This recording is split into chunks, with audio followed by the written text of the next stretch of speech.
करूं मैं राम बड़ाई और राम न सकई नाम गुण गाई। भगवान श्री राम भी अपने नाम की महिमा नहीं गा सकते हैं। क्यों? ऐसे ही हम आपको बताएं, एक पिता था, उसका एक पुत्र था। कुछ तो मांगो, ताकि हम कुछ नहीं मांगेंगे, आपको जो सही लगे, जो एक बार राम कहने का फल हो वही हमें दे दो। अब यमराज को मालूम भी नहीं क्या फल राम कहने का। तुरंत ही ब्रह्मा जी के पास में पहुंचे। ब्रह्मा जी भी कहने लगे हमें भी नहीं मालूम है। ऐसा करो, जो निरंतर राम राम जपते हैं उनके ही पास चले।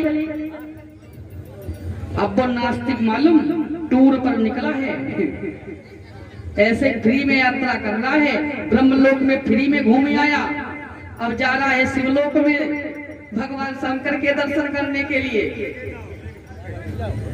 यमराज लेकर के जा रहे हैं। जाकर के भगवान शंकर के पास में पहुंचे हैं और बोले हैं, एक बात बताओ प्रभु, ये बहुत चालू है, एक बार बनियाई से राम कहा है और उसका फल मांग रहा है, अब क्या फल हमसे दें? आप ही बताएं, एक बार राम कहने का क्या फल होता है प्रभु? भगवान शंकर कहने लगे, राम राम राम राम जपते तो हम भी रहते हैं, लेकिन एक बार राम कहने का फल हमें भी नहीं मालूम। अब चलो, जिसका नाम है उन्हीं के पास चले।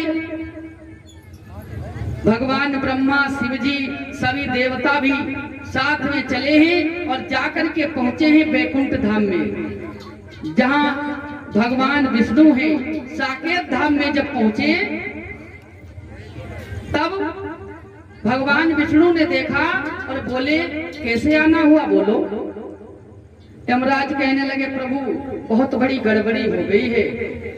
देखो, एक फंसा रहा है हमें बातों में, इसने केवल एक बार नाम कहा है और उसका फल मांग रहा है।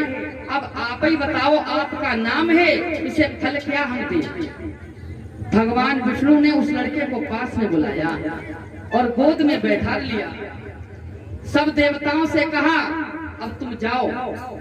देवता कहने लगे, कम से कम फल तो बताओ क्या है? विष्णु भगवान कहने लगे, अब भी दिखाई नहीं पड़ता है?